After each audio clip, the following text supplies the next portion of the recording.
भारत माता की। भारत माता की। शक्ति स्वरूपा जीण माता जी, सालासर बालाजी महाराज, बाबा खाटू श्याम जी और वीर गोगाजी महाराज ने मारो बारंबार प्रणाम। राजस्थान पराक्रम और परिश्रम की धरती है। ये वीर माताओं की धरती है। ये वीर बेटों को जन्म देने वाली वीर वीरांगना माताओं की पवित्र भूमि है। और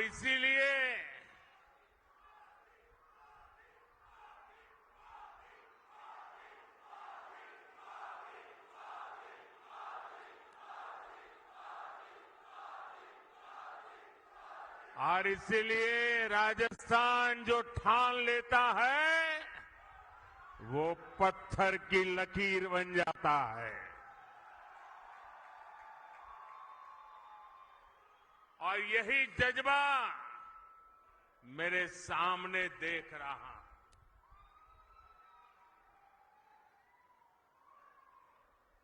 गर्मी और धूप ने भी हिम्मत की परीक्षा लेना शुरू कर दिया है। लेकिन आज देखिए, परमात्मा की कृपा, मौसम जरा ठीक लग रहा है।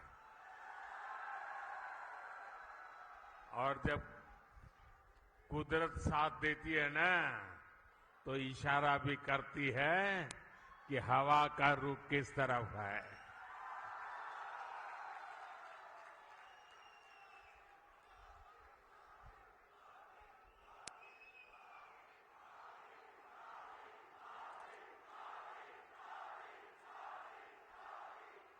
साथियों, राजस्थान का किसान, मेरे राजस्थान का नौजवान और आप सब माताएं बहनें इतनी बड़ी संख्या में दूर दूर से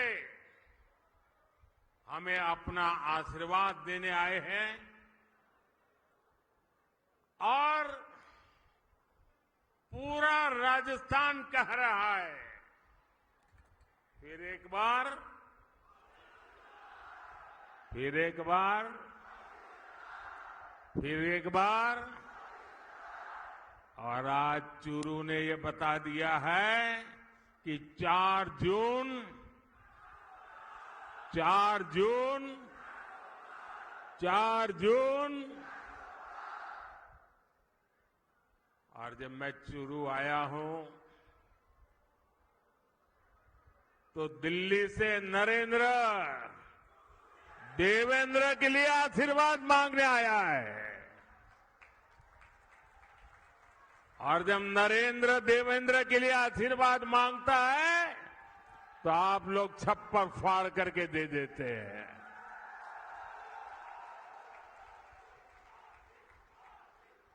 साथियों, बैठिए देवेंद्र जी। आज पूरा देश विकसित भारत होने के संकल्प पर काम कर रहा है। और इसमें राजस्थान की बहुत बड़ी भूमिका है। जब राजस्थान विकसित होगा तो भारत भी विकसित होगा। बीते 10 साल में मोदी ने देश में जो काम किए हैं, उन्होंने विकसित भारत की नींव तैयार कर दी है। आज पूरी दुनिया हैरान है कि भारत इतनी तेजी से कैसे विकास कर रहा है। दुनिया को पता नहीं है कि भारत की इस मिट्टी की बात ही कुछ और है। हम जो ठान लेते हैं वो पूरा करके दिखाते हैं। पिछले 10 साल में आपने देश को बदलते देखा है। आप याद करिए, 10 साल पहले तब देश कितनी खस्ता हालत में था। कांग्रेस के बड़े बड़े घोटालों और लूट के कारण अर्थव्यवस्था चरमरा गई थी। दुनिया में भारत की साख गिरती जा रही थी। आजादी के इतने दशक बाद भी देश के लोग जीवन की छोटी छोटी जरूरतों के लिए जूझ रहे थे। करोड़ों गरीबों के सर पर छत नहीं थी। करोड़ों लोगों को पीने का पानी उपलब्ध नहीं था। हमारे गांव अंधेरे में डूबे थे। वहां बिजली भी नहीं पहुंची थी और लाखों करोड़ की लूट से सरकारी खजाना खाली ही रहता था। आप लोगों ने भी सोचा होगा लिया, जब हालत इतनी खराब थे, इतने दशकों तक बुराइयां थी, तो इसका मन पर भी असर होता है। और आप सब देशवासियों ने मान लिया था कुछ बदल नहीं सकता, अब देश का कुछ हो ही नहीं सकता। हर कोई निराशा में डूबा हुआ था। इसी हताशा निराशा में 2014 में आपने गरीब के इस बेटे को अपनी सेवा का मौका दिया।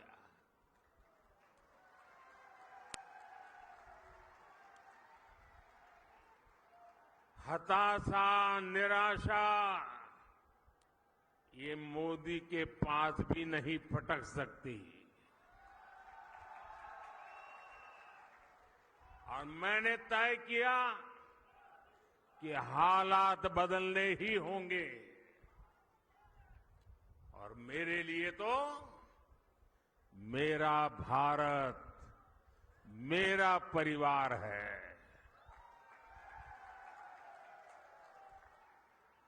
हमने ईमानदारी से काम किया। कोरोना जैसा इतना बड़ा संकट आया, दुनिया सोचने लगी थी कि भारत तो बर्बाद हो जाएगा, दुनिया को भी बर्बाद कर देगा।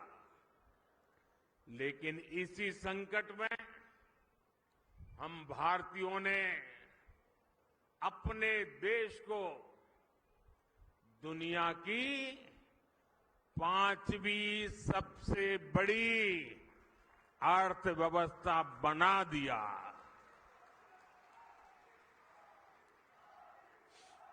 हम भी कह सकते थे भाई क्या करूं, पूरी दुनिया में आपदा आई है, हमारे यहां भी आपदा आई है, मैं क्या करूं। और हो सकता है देश वाले मान भी लेते, लेकिन मोदी ने वो रास्ता नहीं चुना।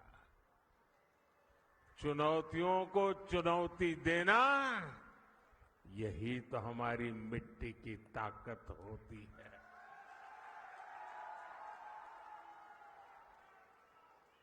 और हमारे राजस्थान में तो कहते हैं अपनी करनी पार उतरनी। हमने परिश्रम किया और परिणाम ला करके दिखा दिया।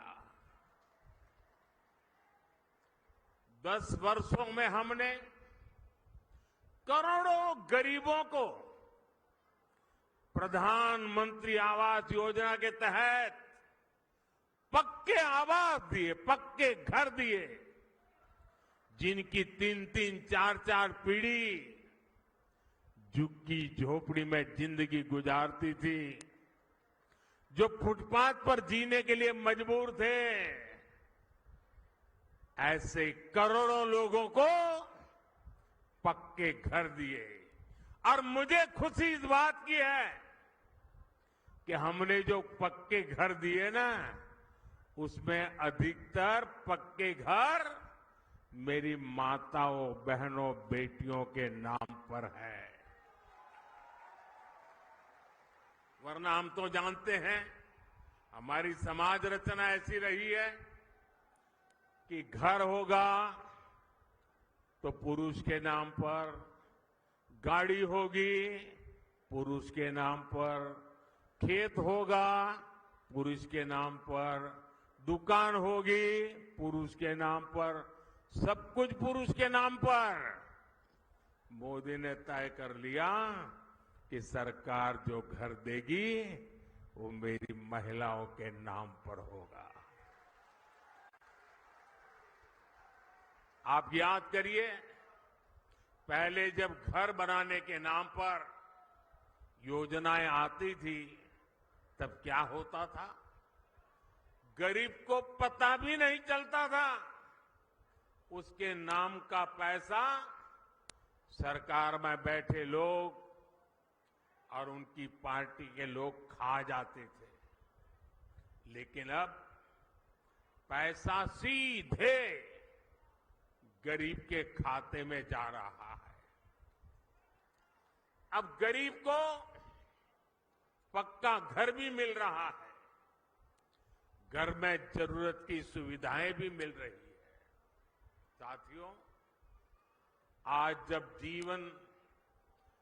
जब हम जल जीवन मिशन योजना लेकर घर घर में पानी का कनेक्शन भी देने का लगातार प्रयास कर रहे हैं। राजस्थान में करीब 50 लाख घरों में पीने का पानी पहुंचाने का कनेक्शन दिया जा चुका है। कांग्रेस सरकार हमारी इस योजना में भी भ्रष्टाचार करने का मौका नहीं छोड़ती थी। अब उन कमियों को भी दूर किया जा रहा है। वहां पीछे सुनाई नहीं देता क्या? सुनाई दे रहा है? अच्छा, ये तो आपका उत्साह है इसलिए।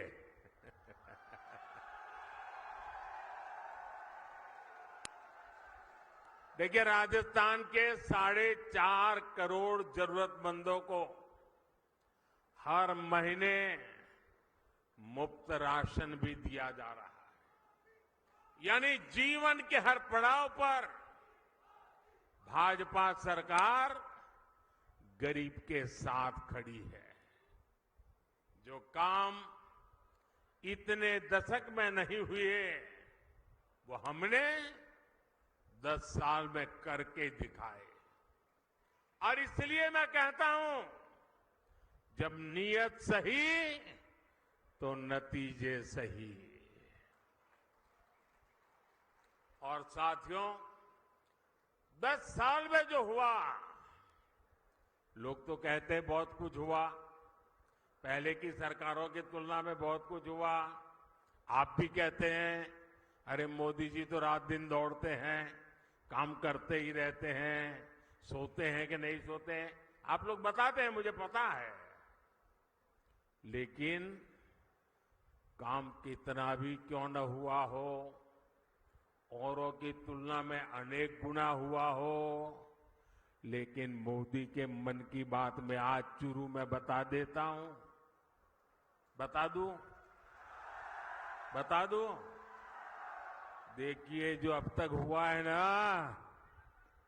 वो तो ट्रेलर है, ट्रेलर।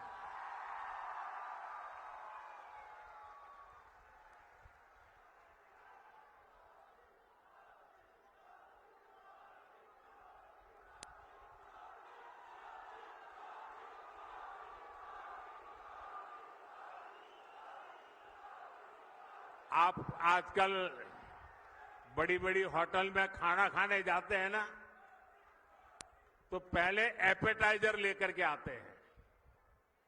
थोड़ी थोड़ी 2-3-4 जरा बड़ी चटाकेदार चीजें परोसते हैं। तो कभी लगता है यार इतना आ गया, पेट तो भर गया, आप खाना क्या खाएंगे। ये जो मोदी ने किया है ना, वो तो एपेटाइजर है, एपेटाइजर। अभी तो पूरी खाने की थाली आधी बाकी है। बहुत कुछ करना है भाइयों, बहुत सारे सपने हैं। हमें देश को बहुत आगे लेके जाना है। साथियों, आज देश में मोदी की गारंटी की चर्चा हो रही है। मोदी की गारंटी कैसे पूरी होती है और कितनी रफ्तार से पूरी होती है, राजस्थान उसका बहुत बड़ा उदाहरण है। मैंने मेरी माताओं बहनों को गारंटी दी थी कि गरीबों का उज्ज्वला सिलेंडर सस्ता किया जाएगा। ये गारंटी पूरी हो गई है। मैंने युवाओं को गारंटी दी थी कि बीजेपी सरकार बनते ही कांग्रेस के पेपर लीक इंडस्ट्री के खिलाफ जांच बिठाई जाएगी। ये गारंटी भी पूरी हो गई है। मैंने ये भी गारंटी दी थी कि राजस्थान का मेरा किसान, शेखावटी के मेरे लोगों के लिए पानी की समस्या को खत्म किया जाएगा।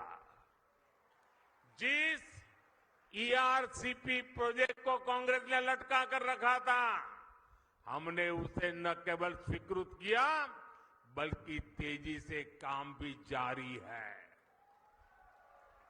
इससे पीने के पानी और लाखों हेक्टेयर जमीन को सिंचाई का भी लाभ मिलेगा।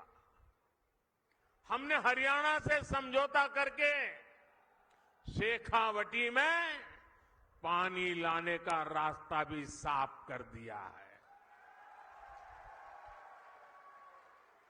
भाइयों और बहनों, भाजपा जो कहती है वो जरूर करती है।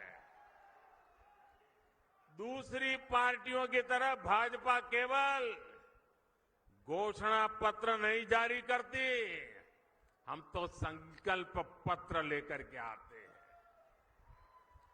2019 में हमने जो संकल्प पत्र जारी किया था, उसके ज्यादातर संकल्प पूरे हो चुके हैं। और 2 साल कोविड के संकट के बावजूद भी मोदी ने आपको जो वादा किया था, वो वादा पूरा करने के लिए एड़ी चोटी का जोर लगा दिया है। राजस्थान के मेरे भाई बहन,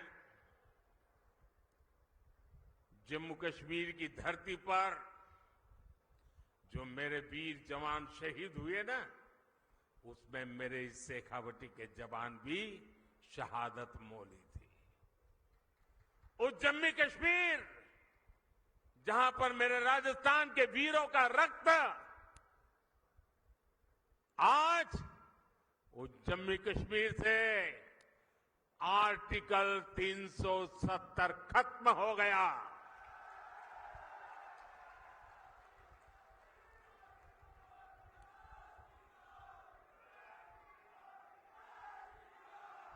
तीन तलाक पर कानून हमारी मुस्लिम बहनों की मदद कर रहा है। और मेरी मुसलमान माताएं बहनें समझे,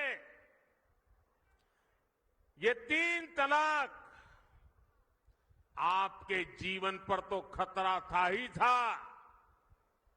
मेरी मुस्लिम बेटियों के सर पे तलवार लटकती रहती थी।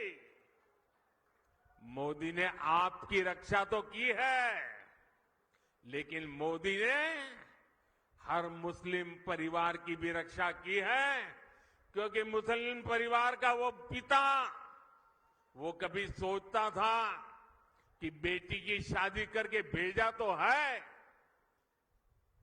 2-3 बच्चे हो जाएंगे, उसके बाद अगर वो 3 तलाक करके वापस भेज देगा तो मैं बेटी को कैसे संभालूं।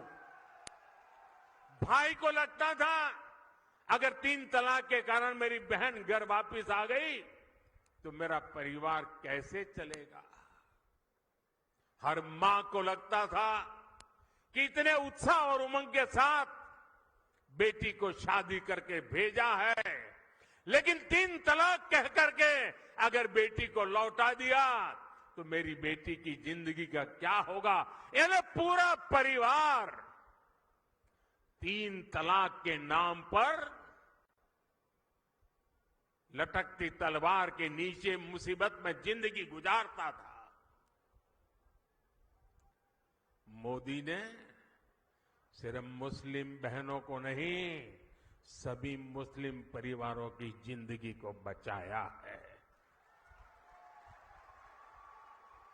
लोकसभाओं में महिलाओं के लिए आरक्षण का कानून भी संसद ने पारित कर दिया है। ये भाजपा ही है जिसका संकल्प पत्र भी अपने आप में एक गारंटी माने जाना लगा है।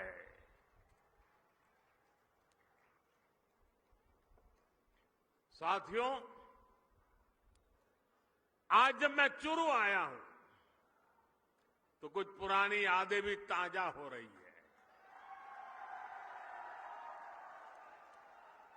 इससे पहले मैं जब 26 फरवरी 2019 में चुरू आया था तो उसी समय देश ने बालाकोट में एयर स्ट्राइक की थी।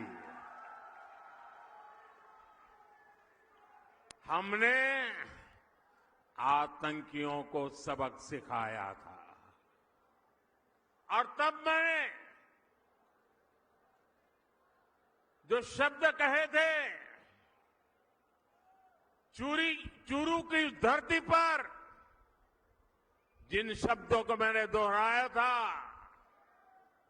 मैं आज फिर एक बार इस वीरों की धरती पर आया हूं तो मेरे उन भावों को दोहराता हूं। तब मैंने कहा था, यही चूरू में कहा था, सौगंध मुझे इस मिट्टी की,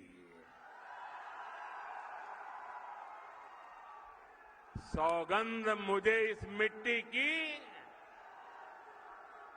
मैं देश नहीं मिटने दूंगा, मैं देश नहीं रुकने दूंगा, मैं देश नहीं झुकने दूंगा। मेरा वचन है भारत मां को, तेरा शीश नहीं झुकने दूंगा।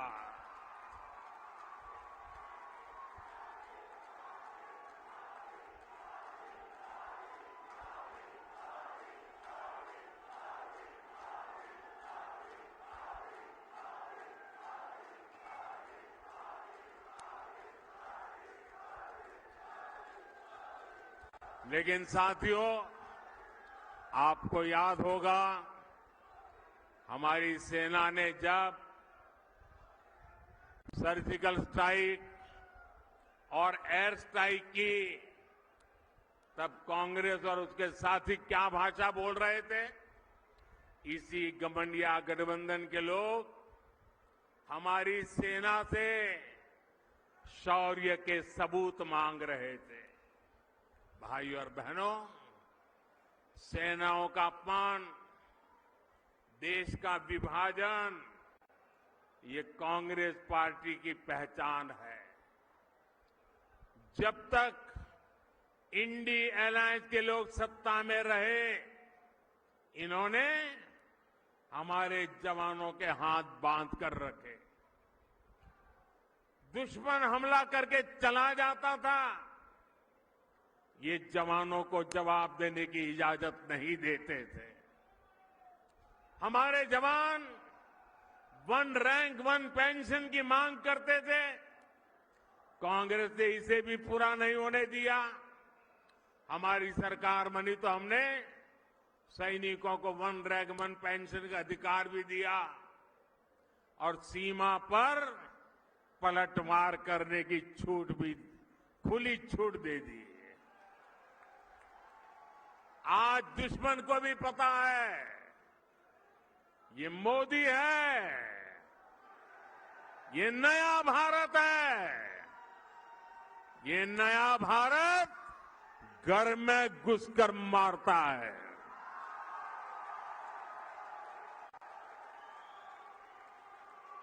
साथियों, देश हित से भी ज्यादा कांग्रेस ने हमेशा तुष्टीकरण को प्राथमिकता दी है। ये लोग तुष्टीकरण के लिए किस हद तक जा सकते हैं, ये देश ने देखा है। ये वो लोग हैं जिन्होंने कोर्ट में जाकर कहा था कि प्रभु श्री राम तो काल्पनिक है। अभी कुछ महीने पहले ही अयोध्या में भव्य राम मंदिर का सपना पूरा हुआ।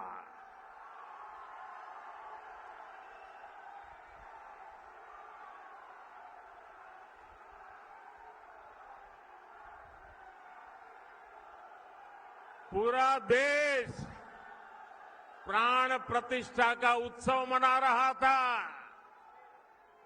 लेकिन कांग्रेस पार्टी खुलेआम हमारी आस्था का अपमान कर रही थी। साथियों, देश ने कांग्रेस के पापों की हमेशा कीमत चुकाई है। और अभी तो एक मुझे पत्रकार बता रहे थे कि कांग्रेस पार्टी ने एक एडवाइजरी निकाली है और एडवाइजरी भी इतनी डरे डरे निकाली है। उन्होंने कांग्रेस की सभी इकाइयों को कहा है कि अयोध्या राम मंदिर की चर्चा अगर निकल पड़े तो मुंह पे ताला लगा देना, कुछ बोलना ही मत। उनको लगने लगा है कि अगर राम का नाम लिया तो पता नहीं कब राम राम हो जाए। ये हाल हो गया उनका, एडवाइजरी निकालनी पड़ रही है। भाइयों बहनों, हमारा देश, हमारी आस्था, इनका इतना घोर अपमान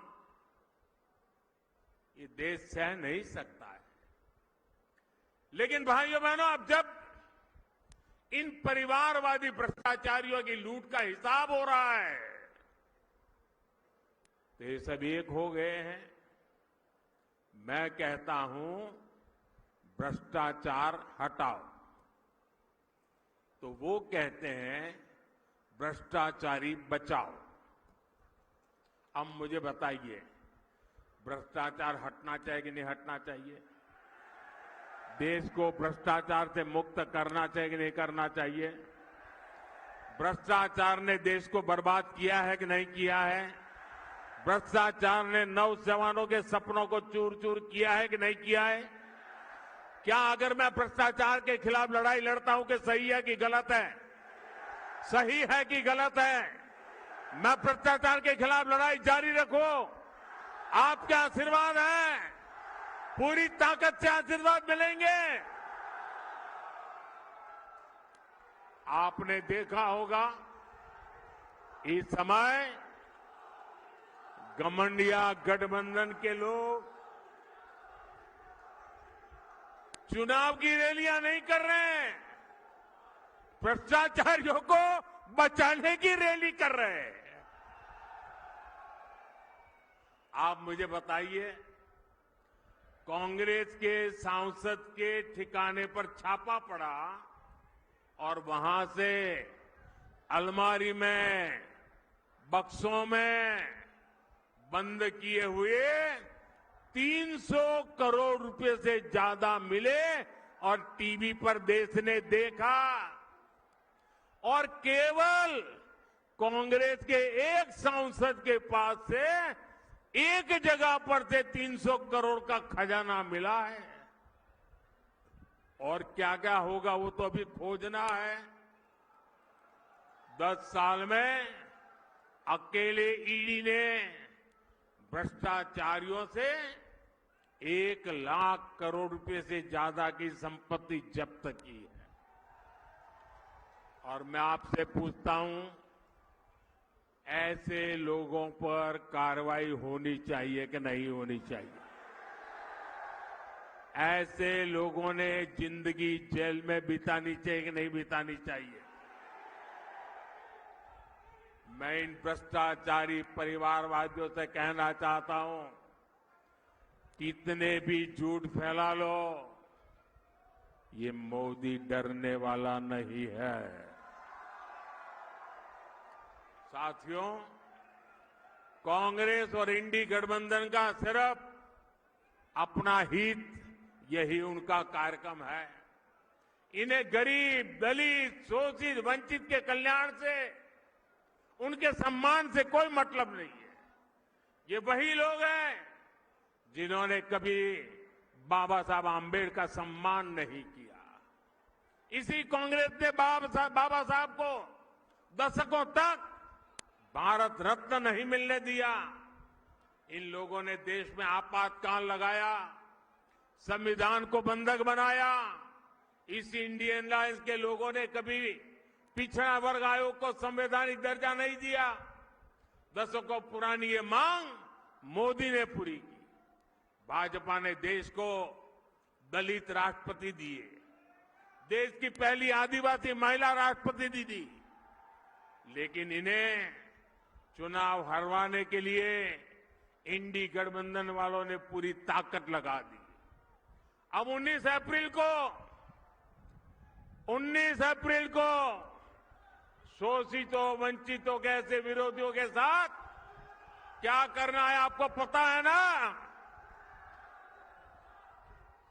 19 अप्रैल को क्या करना है पता है ना? पता है ना? अपने यहां राजस्थान में कहते हैं, अकलमंद ने इशारो ही गणो। साथियों, चूरू में भाई देवेंद्र झांझड़िया जी, झुंझुनू में शुभकरण चौधरी जी, सीकर में स्वामी सुबेदानंद सरस्वती जी, मैं आज आपके पास उन सब के लिए आशीर्वाद मांगने आया।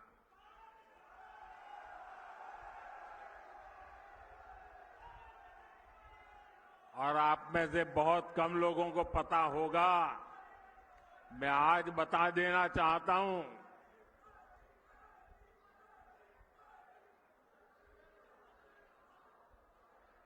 चूरू में जो उम्मीदवार है देवेंद्र और दिल्ली में है नरेंद्र। आप में से बहुत कम लोगों को पता होगा, देवेंद्र के साथ मेरा बहुत पुराना निकट नाता रहा है।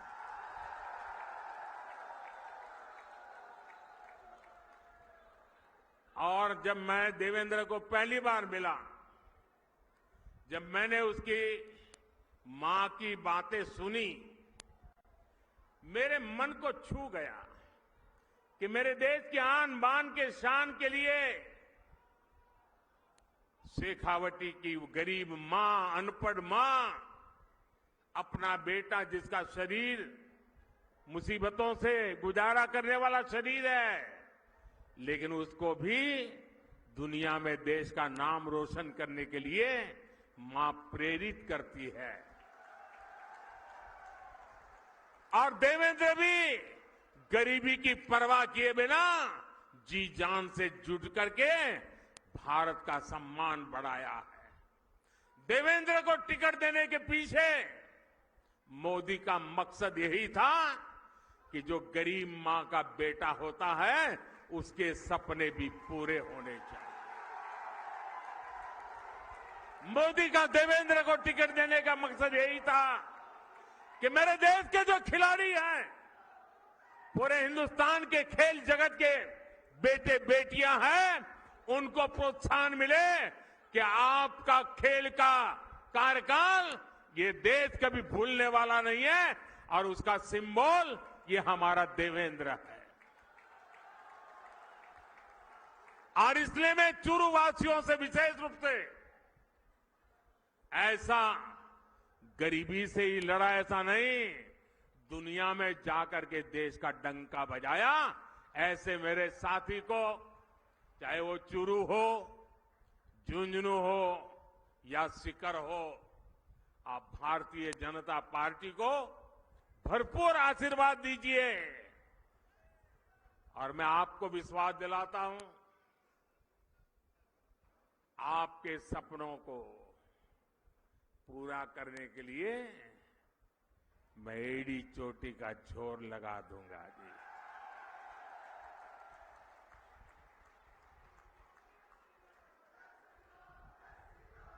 गर्मी कितनी क्यों न हो, मतदान पूरा होगा कि गर्मी के कारण मतदान कम होगा, ऐसा नहीं होगा ना। घर घर जाएंगे, माताओं बहनों को मेरी बात बताएंगे, चुनाव जीतने के लिए मतदान करेंगे। अच्छा, मेरा एक और काम करेंगे, मेरा पर्सनल काम है, करेंगे। घर घर जाकर कहना कि हमारे मोदी जी चुरू आए थे और मोदी जी ने आपको प्रणाम भेजा है। मेरा प्रणाम पहुंचा देंगे। मैं यहां भाजपा के सभी वरिष्ठ नेताओं को भी सार्वजनिक रूप से प्रार्थना करता हूं। सार्वजनिक रूप से कभी कभी करना पड़ता है। ऐसा है कि चुनाव का समय है, हर किसी के जिम्मे बहुत सारा काम है, लेकिन इनको मन में रहता है कि प्रधानमंत्री जी आए और हम नहीं जाएंगे तो कैसा लगेगा। मेरी आप कार्यकर्ताओं से विनती है कि आप बिल्कुल मेरी चिंता छोड़ दीजिए। सभी कार्यक्रमों में वरिष्ठ लोगों को दौड़ने की जरूरत नहीं है। कोई छोटा कार्यकर्ता भी रहेगा तो मोदी भी छोटा है, छोटे के बगल में बैठ जाएगा। आप कृपा करके सभी कार्यक्रमों के लिए मत दौड़िए। मेरे साथ बोलिए, भारत माता की, भारत माता की, भारत माता की।